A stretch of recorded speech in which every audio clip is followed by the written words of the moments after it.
예, 2020년이 새해가 밝은 지 2달이 지났습니다. 2020, 전에도 말씀드린 적 있지만 2020 하면 괜히 설레지 않나요? 2020에는 20배 더 좋아져야지, 대박 나야지, 2020. 저만 그런 생각을 했군요. 예, 그런 여러 가지 표, 이니셜 뭐 이런 것들이 많이 있었던 것 같아요. 2020은 뭐 달라질 것 같다. 근데 아시다시피 현실은 전혀 그렇지 않습니다. 지금 2달이 지났는데 2달에 꼭 한 10년에 겪은 수많은 난리와 난리 법석을 우리는 다 같이 겪고 있는 것 같습니다. 예, 신년 벽두부터 이란과 미국이 큰 갈등을 겪었죠. 그래서 여객기 피랍 사건이 있었는데 그게 한 몇 년 전 이야기 같지 않으세요? 그게 올 1월 달에 있었던 이야기고, 터키에 큰 지진이 있었고요. 그 다음에 지난 6개월간 큰 불이 우리 호주에서 있었는데 최근에 드디어 꺼졌어요. 언제 그 호주 불이 꺼지나 했더니 드디어 꺼졌습니다. 그리고 저희는 괜찮을 거라고 생각했는데 지금 코로나 바이러스가 이 대한민국을 강타해서, 아니 주일날 예배 드리는 거를 이렇게 드릴 거라는 꿈엔들 생각하셨습니까? 어저께만 하더라도 오늘 예배가 이렇게 진행될 거라는 것은 전혀 예상치 못했고, 그리고 상당수 많은 교회가 오늘 예배를 온라인으로, 아싸 온라인이다, 집에서 드리는 분들이 꽤 많아졌어요. 우리 교회도 오늘 예배 드리는데 참 우여곡절이 많았습니다. 이때 의문이 들어요. 아니 왜 이런 일이 생기는 거지? 도대체 우리는 그러면 어떻게 대응해야 되지 맞는 거야? 교회 가야 되는 거야 마는 거야? 뭐 이런 기타 등등 여러 가지 생각들이 많았을 거라고 물었습니다. 이때 이 예의 스토리를 성경에 나오는 성경의 이야기로 한번 풀어보도록 하겠습니다. 특별히 오늘 읽었던 성경의 본문, 아니 오늘 왜 이렇게 심판 재앙이 일어난 이유가 뭘까? 그리고 심판 재앙을 일어나는 그 원인을 제공해 줬던 분이 예수 그리스도예요. 예수 그리스도께서 봉인을 해체하시거든요. 왜 봉인을 해체하셔서 이 난리를 허용하시는 것이지? 라고 의문이 드실 수 있습니다. 여기서 핵심 질문은 이겁니다. 왜 예수님께서 인을 떼셨을까? 봉인을 해체하셨을까? 봉인을 해체하지 않았으면 이런 난리가 없었을 텐데, 이런 의문을 드실 수가 있습니다. 여기서 오해의 여지가 많은 부분이 바로 이 본문이에요. 오늘 계시록 6장을 가지고 이단들이 나왔습니다. 대표적으로 우리가 잘 알고 있는 요즘 신문지상을 떠들썩하고는 신천지, 이분들은 이 4개의 인을 띠면서 하나님께서 하나님 나라의 군대와 천사를 보내서 이 세상을 심판한다라고 해석을 해요. 그러니까 이거는 떼갖고 이제 다 죽었어 하고 심판하는 장면이라는 거예요. 누가? 하나님께서 군대를 일으켜서. 근데 이거는 절대 그렇지 않습니다.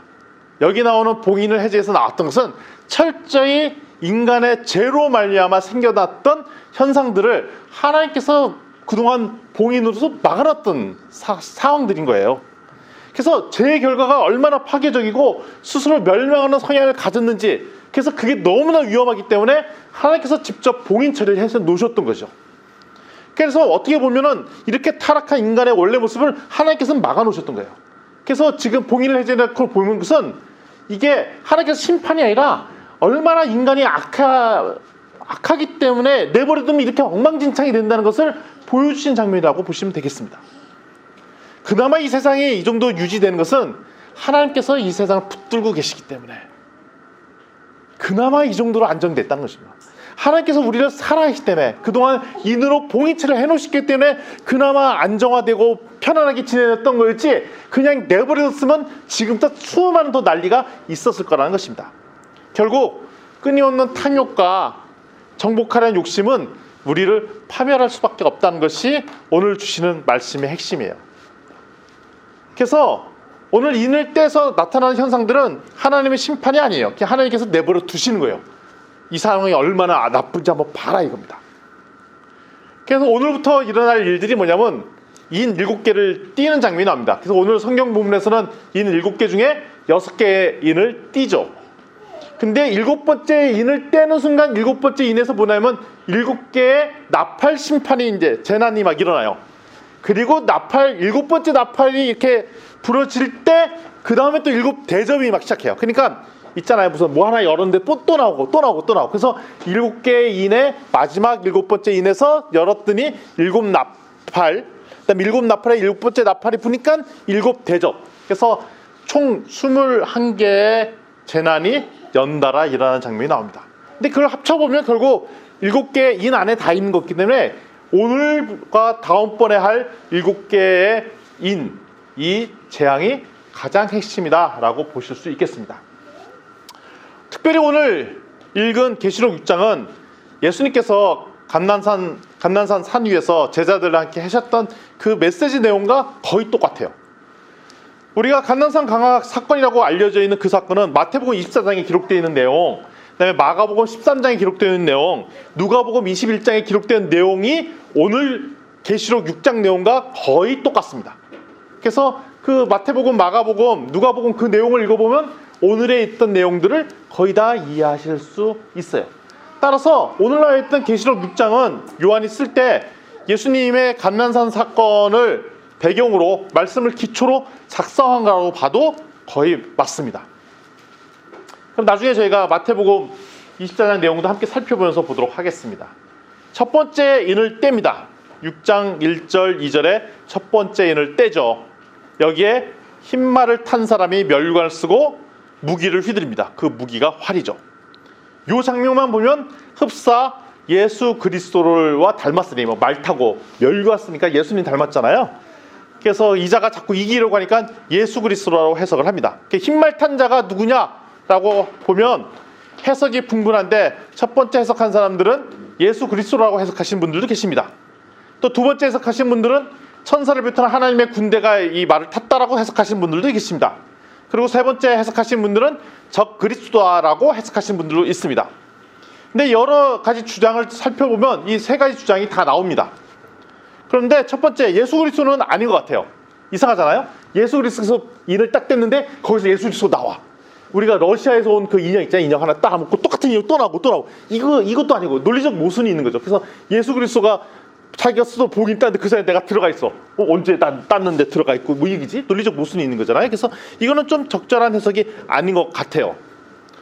그리고 두 번째, 하나님의 군대다라고 해석하시는 분들은 주로 누구냐면 그 신천지 분들이 그렇게 해석합니다. 신천지에서 본격적 심판이 천사를 동원해서 한다는 것. 그러면 뭐하러 봉인을 해놓습니까? 그냥 천사 쓰면 되는데, 다 있는데 굳이 봉인해놨다 갑자기 열어 나와라. 다 있는데. 그게 있었잖아요. 아까 앞에 계시록 1장부터 오자면 뭐 천사가 찬양하고 이 장면도 있었어요. 그냥 봉인해놓을 필요 없는 거예요. 그냥 나오면 되는 거예요. 근데 이렇게 해석을 하죠. 이때 쓰는 무기가 활이 나옵니다. 활. 보통 예수님은 활로 무기를 안 쓰고 검을 쓰셨습니다. 근데 활은 주로 누구가 쓰는 상징이냐면 그리스 로마 시대에 제우스, 아폴로 이런 사람들이 쓰던 무기가 활입니다. 그러니까 활의 상징은 당시 지배 세력이 있던 로마 황제, 군대, 그리스 황제 이런 사람들을 상징하고 있습니다. 그러니까 세상 권력자가 가진 무기를 우리는 활로 해석할 수 있습니다. 따라서 첫 번째 말을 타고 나온 사람은 누구냐? 가짜 그리스도. 여기서 얘기하면 세상의 권력을 가진 사람을 의미합니다. 구원이 있다고 믿게 하는 그 사람을 이야기합니다. 근데 그 사람의 특징은 뭐냐면 자꾸 세상을 정복하려고 합니다. 오래전 역사에 애국, 페르시아, 로마, 징기스칸의 몽고 이런 사람들이 계속 세상을 정복하려고 했습니다. 그리고 100년 전에, 거의 100년 했죠. 독일, 일본, 1차 세계대전, 2차 세계대전을 통해서 세계상을 정복하려고 했습니다. 과거 공산주의도 세상을 정복하려고 했고, 지금은 미국, 중국과 같은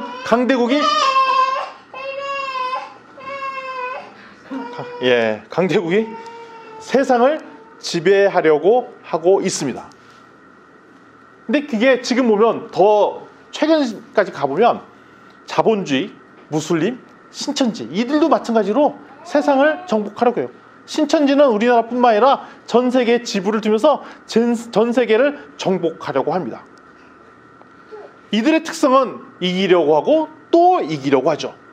엄청 이기려고 노력하나 뒤 뉘앙스로 보면은 결국 이기지 못한다는 얘기예요. 첫 번째 말은 결국 이기려고 노력하나 이기지 못합니다. 근데 그 모습을 보고 문제는 우리가 헷갈린다는 거예요. 그게 권력이 있는 것처럼 보이고 거기에 답인 것처럼 헷갈린다는 겁니다. 여기에 구원이 있는 것처럼 헷갈린다는 얘기입니다. 그래서 첫 번째 재앙의 원천은 진리 싸움을 할 수밖에 없습니다. 예수님이 참 진리라고 주장하는 우리 기독교인한테 대놓고 무시하고 경멸하고 적대시하는 분위기가 고조된다는 것입니다. 최근 신천지에 대한 비난이 가득하죠. 이 코로나 바이러스 관련돼서. 근데 그 내면에는 신천지를 원망하고 뭐라고 하는 걸 넘어서 우리 기독교에 대한 원망도 같이 섞여 있어요. 그놈이 그놈이다. 똑같지 않냐? 이렇게 같이 묶어서 생각합니다. 기독교에 대한 비난도 함께 섞여 있다는 것을 우리가 알 수가 있습니다. 해결책은 한 가지죠. 예수 그리스도를 인정하는 것. 오직 예수 그리스도를 인정하는 것. 이거밖에는 정답이 없습니다. 요한일서 4장 1절부터 3절을 봐도 수많은 이단이 들끓을 때 오직 한 가지의 답은 예수 그리스도를 인정하는 것밖에 없다라고 합니다. 근데 이단은 뭐라고 얘기하냐? 아, 예수 그리스도 인정합니다. 근데 충분치 않습니다라고 얘기합니다. 이걸로는 부족하다고 합니다. 아니, 세상 사람도 예수 그리스도 좋은 분이에요 라고 얘기하시는 넌 크리스천도 엄청나게 많습니다. 근데 거기에는 전제가 있죠. 그때 좋았던 분 한계가 있어. 그게 아니라 우린 모든 해법의 원천이자 유일한 대안이 예수 그리스도라고 얘기하는 것. 이것이 유일한 대안이라는 것입니다. 아멘. 아멘. 마가복음 24장 4절부터 5절을 제가 한번 읽어드리겠습니다. 감난산에서 예수님께서 제자들에게 하시는 말씀이죠. 예수께서 대답하여 이르시되 너희가 사람 내 미혹을 받지 않도록 주의하라. 많은 사람이 내 이름으로 와서 이르되 나는 그리스도 하여 많은 사람을 미혹하리라. 첫 번째 예수님께서 제자들에게 했던 경고는 가짜 그리스도가 우리를 미혹할 때는 조심하라는 얘기입니다. 세상에 구원이 있다고 얘기하는 모든 그룹, 넌 크리스찬은 세상적인 방법의 구원이 있다고 얘기하고, 이단들은 자기가 만든 구세주의 유일한 대안이 있다고 얘기합니다. 하나님이 없다고 믿는 사람들은 자기만의 솔루션이 있어요. 다 계획이 있어요. 자기 나름대로. 그 계획에 답이 있다고 얘기를 합니다. 근데 그게 답이 아니라는 것입니다. 따라서 우리는 오직 예수 그리스도만 붙잡아야 할 것입니다. 아멘. 우리 다시 한번 권면을 하도록 하겠습니다. 오직 예수 그리스도만 붙잡읍시다. 오직 예수 그리스도만 붙잡읍시다. 둘째인을 떼도록 하겠습니다. 제가 띄는 건 아니죠. 예수님께서 띄시는 거죠. 둘째인을 띄었더니 이제 3절 4절에 띄십니다. 붉은 말을 탄 사람이 화평을 없애고 서로 죽이면서 큰 칼로 분쟁을 일으킵니다. 우리가 보는 모든 분쟁의 원천이 바로 둘째 인을 떼서 나오는 붉은 말을 탄 자가 분쟁을 일으킵니다. 분쟁은 여러 종류의 분쟁이 있습니다. 교회 내 분쟁도 있죠. 다툼도 있죠. 세대 간의 분쟁도 있습니다. 나이 많으신 분들, 어리신 분들, 또 가정 내 분쟁도 있죠. 지역 내 분쟁도 있습니다.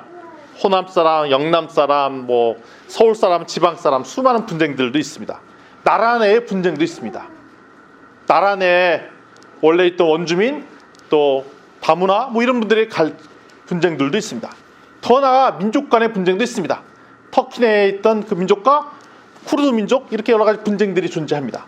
그리고 국가 간의 분쟁도 존재합니다.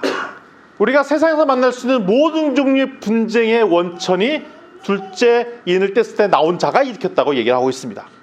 근데 이 분쟁의 원천이 어디냐?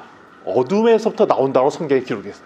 이 어둠에서 나온 거예요. 우리가 다툼 이런 거, 우리가 진리 투쟁을 해야 된다라고 얘기할 때 나오는 수많은 분쟁들을 잘 보면 어둠의 권세부터 나오는 경우가 있어요. 이때 어떻게 하면 서로 찌르고 무너뜨리고 내가 이기려고 노력을 막 합니다. 그러면서 분쟁이 일어납니다.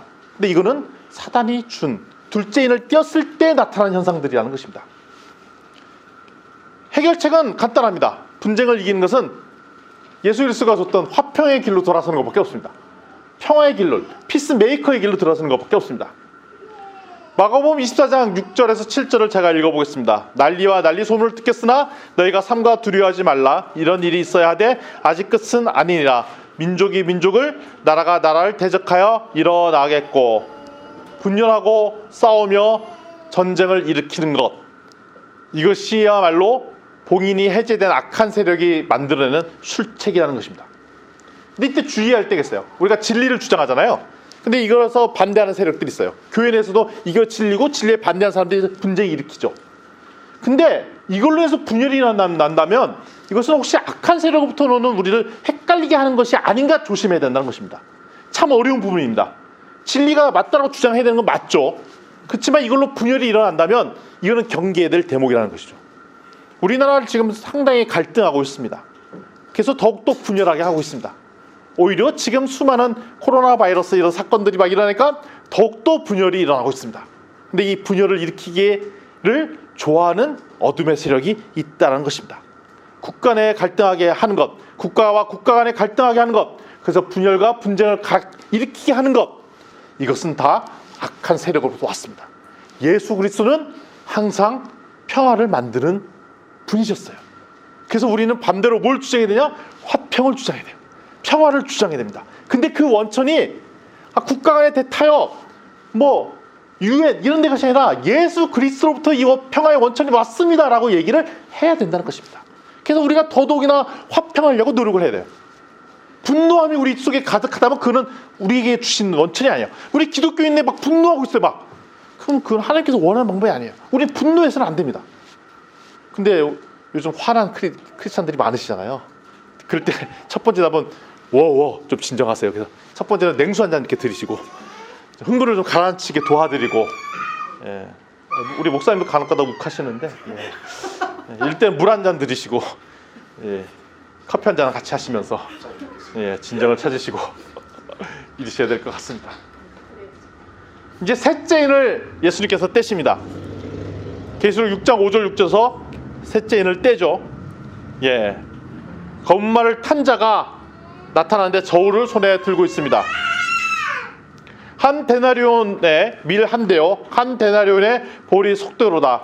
또 감람류와 포도주는 해치지 말라, 이렇게 얘기합니다. 다시 한번 읽어봅시다. 한 데나리온의 밀 한 대요, 한 데나리온의 보리 속대로다. 또 감람류와 포도주는 해치지 말라, 이렇게 얘기합니다. 여기서 나오는 한 데나리온은 당시 하루 일꾼이 일할 수 있는 일삭이 한 데나리온입니다.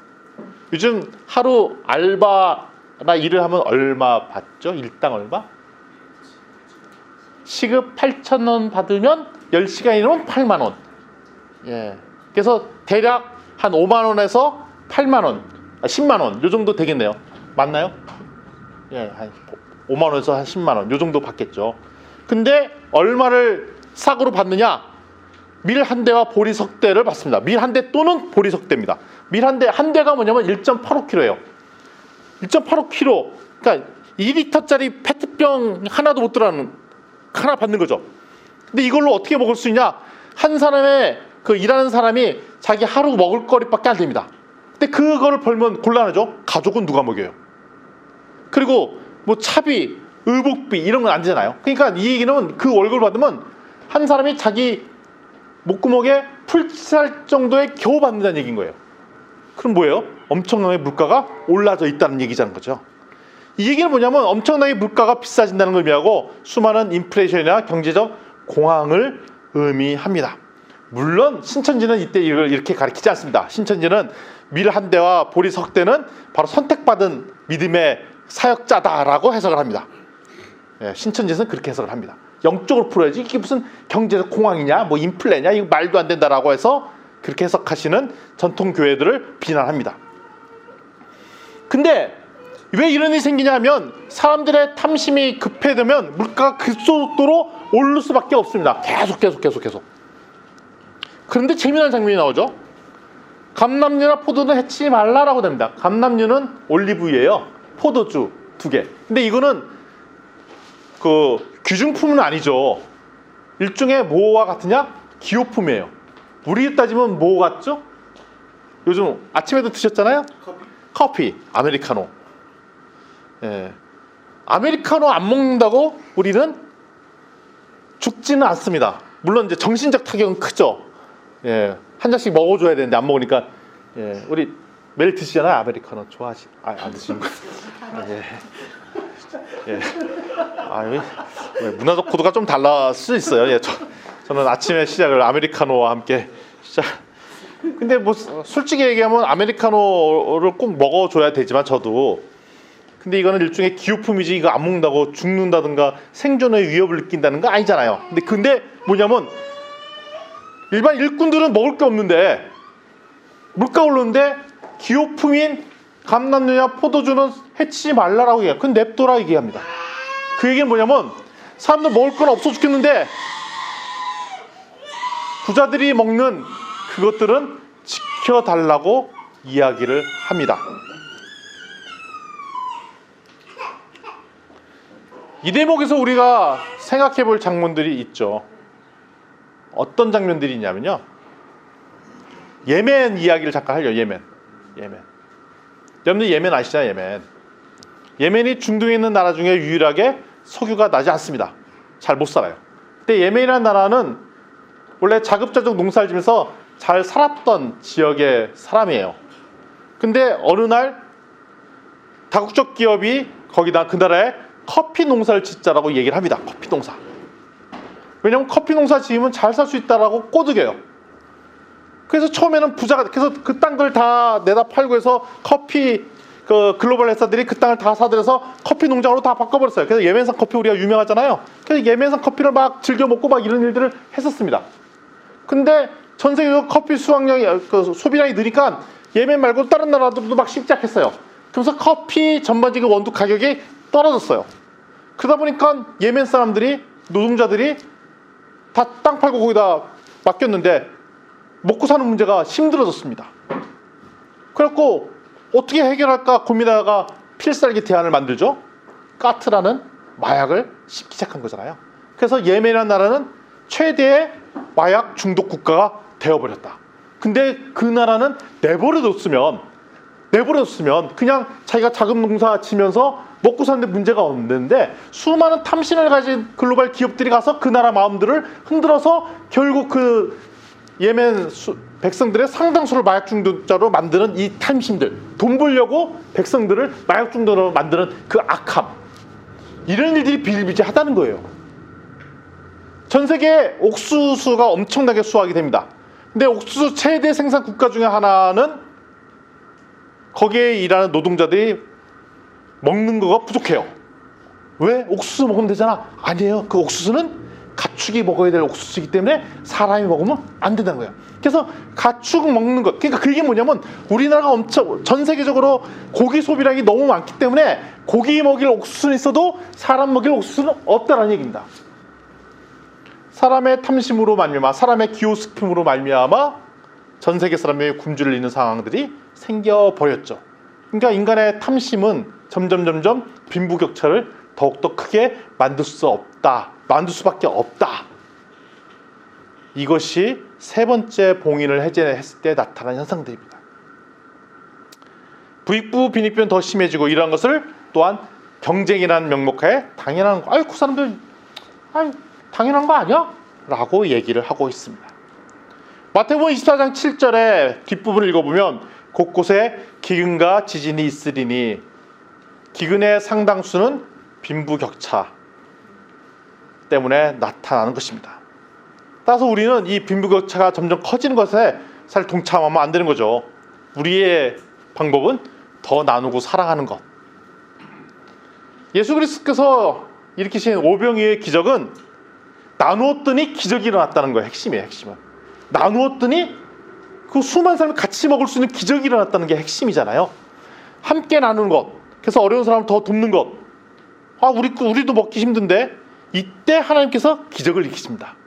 그래서 우리가 점점점 올해 경제가 더 코로나 바이러스, 중국 이런 것 때문에 더 나빠지고 지금 더 나쁠 거라 예상이 되고 있어요. 그럼 우리가 해야 될 미션인 거죠. 우리 교회도 유지하기 힘든데 뭐라고 하는 것이 아니라 우리가 우리의 곡간을 더 헐어서 더 많은 사람들을 돕고 더 많은 사람들을 안아주고 이런 역할들을 하는 것, 그게 우리 교회의 역할 중에 하나입니다.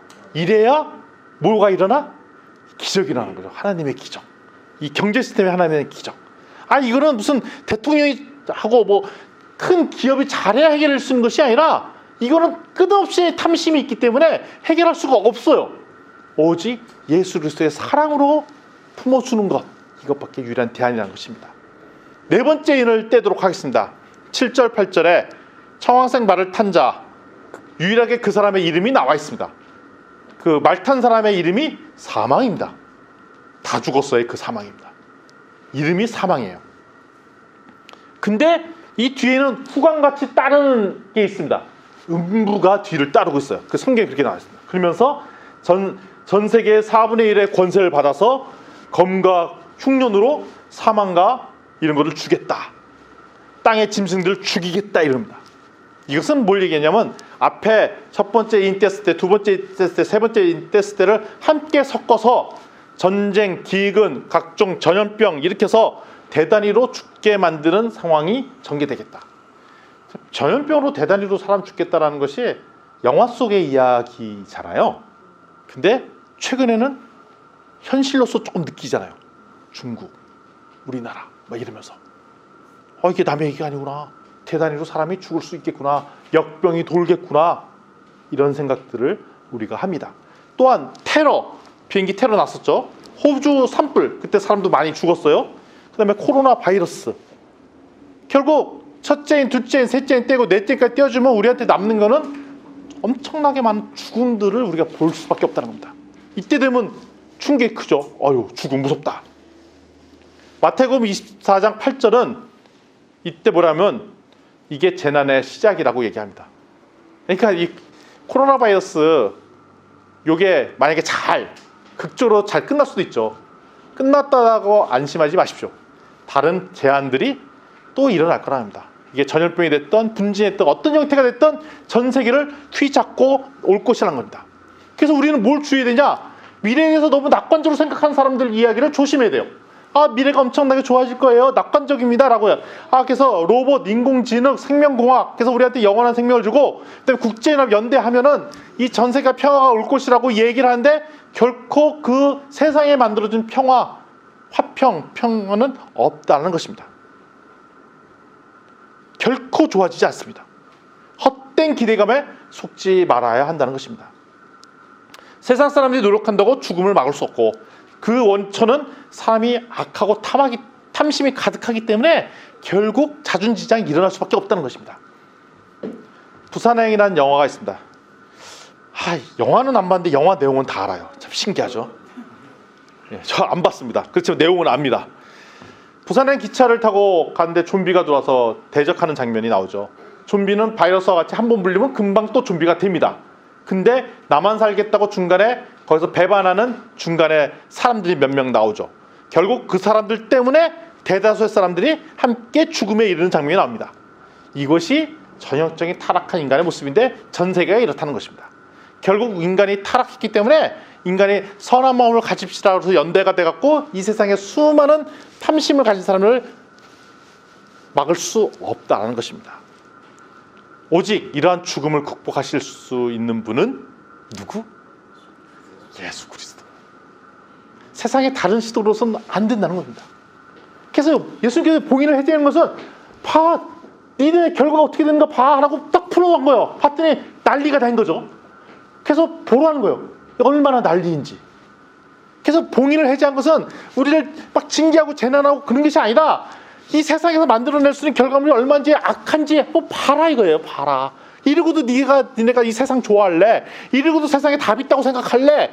라고 하나는 주님의 사랑의 메시지예요. 이러고도 니네 이거 믿을래? 이러고도 니네 생명공학, 기술 발전, 세계가 연대하면 좋아질 걸 믿을래? 그거 아니라는 얘기를 하는 거예요. 세상의 미련을 버리시기 바랍니다. 아멘. 다시 한번 우리 좌우지체한테 이렇게 권면합니다. 세상의 미련을 버리십시다. 오직 예수 그리스도가 정답입니다. 다섯 번째 인을 떼겠습니다.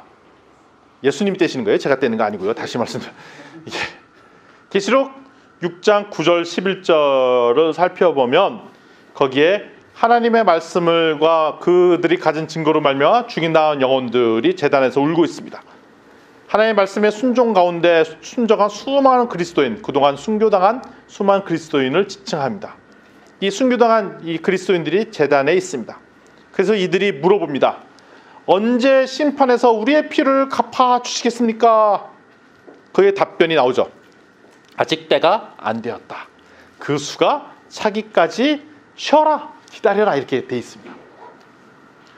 마태복음 24장 9절에서 12절을 읽어보면 이런 얘기가 나옵니다. 그때 사람들이 너희를 환난에 넘겨주겠으며 너희를 죽이리니 너희가 내 이름으로 때문에 모든 민족의 미움을 받으리라. 그때 많은 사람이 실족하게 되어 서로 잡아주고 서로 미워하겠으며 거짓 선지자가 많이 일어나 많은 사람을 미혹하겠으며 불법이 성함으로 많은 사람의 사랑이 식어지리라. 세상은 우리 그리스도인을 미워합니다. 세상 사람들이 우리를 좋아할 거라는 기대도 버리시기 바랍니다. 세상이 악해질수록 세상은 기독교인을 잘해도 미워하고 못해도 미워하고 미워할 수밖에 없습니다. 폼나는 그리스도인 되는 것은 불가능하다라고 말씀드릴 수 있습니다. 그래서 심지어는 우리를 죽이기까지 할 것입니다. 그 모습 보고 이제 문제는 우리 스스로 실족해요. 실망해요. 아, 여기 답이 아닌데. 그리고 교회를 떠납니다. 그리고 이 교회 내에 점점 힘들어지니까 우리 연약하잖아요. 연약한 우리들 사이에도 독기가 나와요. 막 독이 막 뿜어져 나오고 예수의 사랑을 얘기해서 집에서 막 독을 쏟아내고. 그래서 가끔 싸우시잖아요. 우리 어르신들 좀 가끔 싸우시잖아요. 네. 익히 알고 있었습니다. 예. 싸우셨다고 말씀하셔갖고. 아, 그래요? 아, 예. 대답을 안 하시네요. 예. 예, 저 장로님 가정만 싸우는 게 아니라 모든 가정이 싸우십니다. 여기 목사님, 여기 간사님 가정, 우리 가정 다 싸웁니다. 예.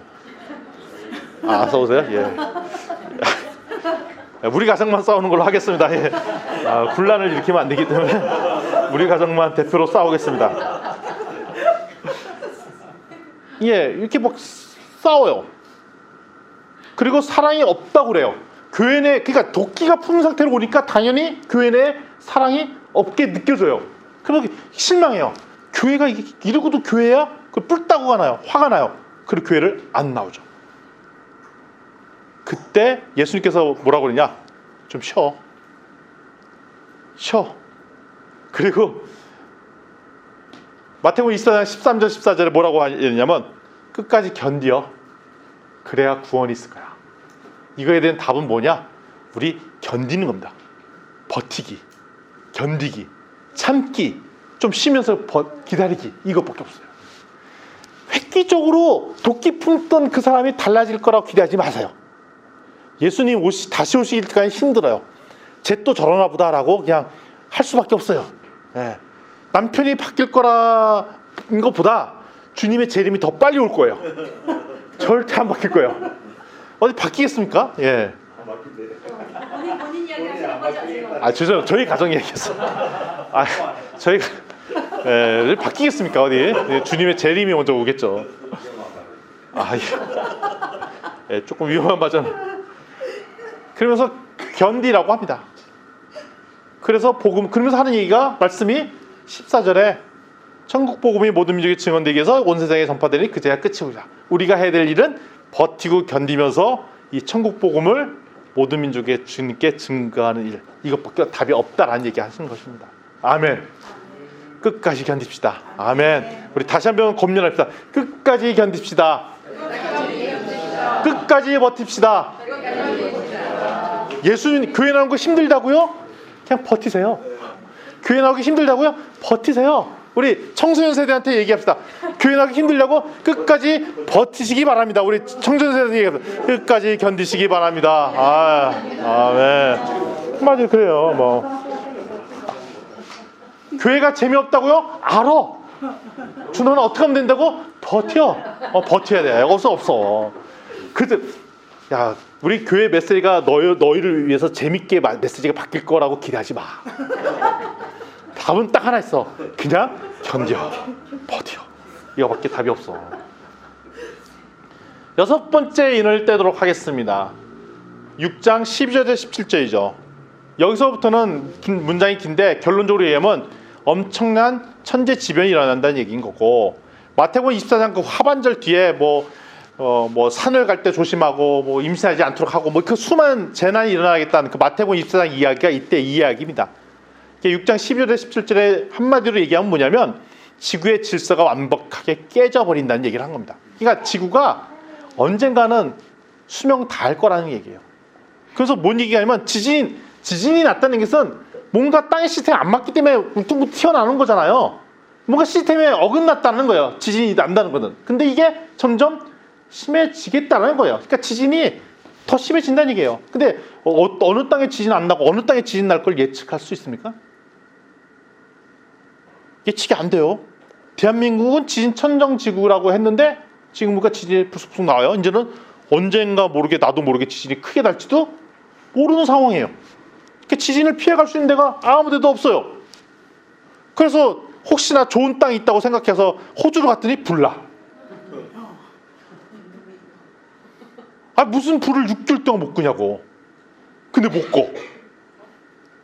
갈 곳 없네. 제가 하나 봐둔 데가 있어요. 뉴질랜드 좀 좋은 것 같아.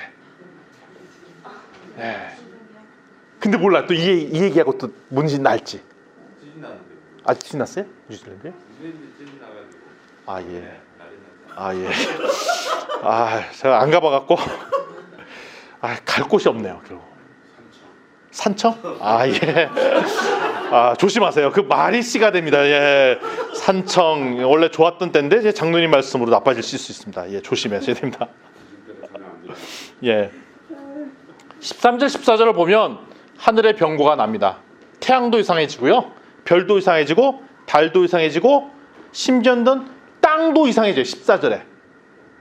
우리가 흔히 이런 말이에요. 투자는 어디다 해야 돼? 땅에 해야 돼. 땅은 우리를 배반하지 않아. 아니에요. 땅도 배반합니다. 땅은 우리를 속이지 않는다? 아니에요. 땅에 대한 투자는 영원하다? 아니에요. 땅도 우리를 배반하는 날이 옵니다. 결국 그 얘기는 뭐냐면, 결론적으로 하면 우리가 영원할 것이라고 믿는 것 중에 영원한 게 아무것도 없다는 그 얘기를 하려고 하시는 거예요. 그러니까 네가 이거 영원하다고 믿어서 그걸로 갔지? 아, 이게 피난처럼 생각해서 갔지? 네가 도피처럼 생각했던 그것도 안전한 것도 없어. 그러니까 세상에 네가 보는 모든 것 중에 너의 완벽하게 피난해주고 보상해주고 보호해줄 것 아무것도 없다라는 그 메시지인 거예요. 아멘. 그래서 이 사건을 보자. 15절에 보면 땅의 모든 권세자들이 다 흔들리죠. 임금들, 왕구족, 장군, 부자, 강한 자, 모든 종 자유인. 이 얘기는 땅의 모든 사람들을 다 흔들어 버린다는 말씀이세요. 그러니까 아무도 이걸 피할 수 있는 자가 없어요. 최근에 미국의 가장 벤처기업가로 이름을 알리고 있는 앨런 머스크라는 사람이 있습니다. 앨런 머스크는 통찰력이 꽤 커요. 그 사람 최근에 테슬라 주식이 엄청나게 뛰었는데 그 테슬라 뭐 요즘 그 전기자동차 만들어갖고 한번 말아먹을 뻔하다가 최근에 대박이 나갖고 잘 나가고 있는 테슬라가 그 사람은 이 지구가 멸망할 거라고 예언을 하고 있잖아요. 그래갖고 그 사람이 하고 있는 프로젝트 중에 하나가 이 지구인들을 태워갖고 화성으로 이주시키는 프로젝트를 진행하고 있잖아요. 그 지금도 그 펀드를 모으고 사람들한테 그걸 얘기를 계속 하고 있어요. 우리는 어디로 이사 가야 된다? 화성으로 이사 가야 된다. 그 앨런 머스크가 맨날 하고 있는 이야기예요. 그래서 진짜 돈이 많이 모이고 있어요. 근데 오늘 말씀을 따지면 그거 다 헛짓이라는 얘기입니다. 사람이 노력하는 수많은 계획들 아무것도 이거를 피할 수 있는 방법이 없다라는 얘기입니다. 그래서 하도 괴로워서 16절에 보니까 차라리 날 잡수 날 죽여달라고 얘기를 합니다. 차라리 날 죽여라. 세상 사람들은 죽으면 끝이라고 그래갖고 죽으면 끝나는 거 아니야? 차라리 날 죽여라. 너무 괴로우니까 사람들이 자꾸 자살해요. 그 뭐냐면 아우 나 이제 다 모르겠어. 귀찮아. 복잡해. 그냥 나 죽게 내버려줘. 근데 조심해야 됩니다. 죽는다고 피할 수 있는 게 아니란 거예요. 피하려고 하면 피할 수가 없다 이겁니다. 16절에 보면 산과 바위가 우리에게 떨어져서 확 죽었으면 좋겠다라는 표현까지 나옵니다. 죽으면 끝이야? 아니에요. 엄청나게 우리 헷갈린 말이죠. 우리를 속이는 말이죠. 죽는다고 죽지가 않습니다. 예수님을 피한다고 피하고 싶은 사람들의 마음일 뿐이죠. 죽으면 뭐가 기다리냐? 심판이 기다립니다. 예수님의 재림을 피하고 싶어하는 수많은 자들, 죽음은 끝이라고 생각하는 사람들, 죽음은 결코 끝이 아닙니다. 죽으면 하나님의 심판이 있습니다. 그래서 마지막 구절에 이렇게 나오죠. 그 누가 능히 서 있을 자가 누구냐? 아무로 똑바로 서 있을 자가 없다는 얘기예요. 뭐라고 되냐? 누가 능히 서 있으리요. 이거 피할 수 있는 사람 아무도 없다는 얘기예요. 그러니까 오늘 첫 번째 인부터 여섯 번째 일을 다 띄웠더니 수많은 재앙과 기근가 엄청나게 오는데 이거 피할 수 있는 사람이 아무도 없다는 얘기예요. 이때 좌절이죠. 근데 하나님께서 왜 이걸 허용했냐? 아, 니들 인간이 만든 결과가 결국은 모든 사람을 다 죽여버리는 그 결과물이다. 어떡할래? 그게 답이 계시록 7장에 나오는 답인 거죠. 하나님께서 만드신 답이 있죠. 예수 그리스도. 하나님을 믿는 성도들의 답이 있다라고 얘기하신 거죠. 그래서 이 수많은 제안들에 대해서 해결할 수 있는 유일한 길은 예수 그리스도. 능히 설 수 있는 자 아무도 없는데 오직 한 자 예수 그리스도를 믿는 사람을 하나님께서 세우셨다는 얘기입니다. 하나님 믿는 성도를 말미암아 세상 살 수 있다라고 얘기할 수 있고 그 중심에 교회가 쓸 것이라고 얘기를 합니다. 그래서 이 난리의 난리가 법적이는 이때 유일한 희망이 우리 교회인 것입니다. 그래서 오늘 어디서 예배를 드리신 거예요? 빅토리 오브 킹덤. 하나님의 왕국이 승리하셨습니다라고 고백하는 그 성도들의 모임. 잘 보세요. 오늘 진짜 대한민국의 처음 신사 참배 이후에 처음 교회를 안 가는 성도들이 대거 들었어요. 오늘 온라인 예배도. 그러니까 들어보니까 어떻겠어요? 제가 느끼지만 참 좋았을 것 같아요. 제가 느끼는데 교회 가서 예배 드리는 것보다 온라인 예배 드리면 참 좋아요. 예배 드리다가 중간에 커피도 한 잔 먹으면서 예배 드릴 수도 있죠. 그러다가 중간에 카톡도 답변을 할 수도 있죠. 눈치 안 볼 수도 있죠. 심지어는 누워서 예배 드릴 수도 있죠. 이게 반복되다 드리다가 깜빡 잘 수도 있죠. 다른 사람 미운 사람 안 봐도 되죠. 너무 좋아. 근데 그 일들이 계속 반복되고 하다 보면 스스로 교회를 떠나는 사람들이 늘겠죠. 말씀드렸어요. 이거에 대한 유일한 답은 끝까지 견디는 것밖에 없습니다. 코로나 바이러스 때문에 우리를 이렇게 힘들게 하면 우리는 답은 견디는 것밖에 답이 없습니다. 버티는 수밖에 없습니다. 그래서 예수 그리스도의 복음이 답이다라고 우리 이 땅과 열방 땅에 알리는 것밖에 답이 없습니다. 아멘.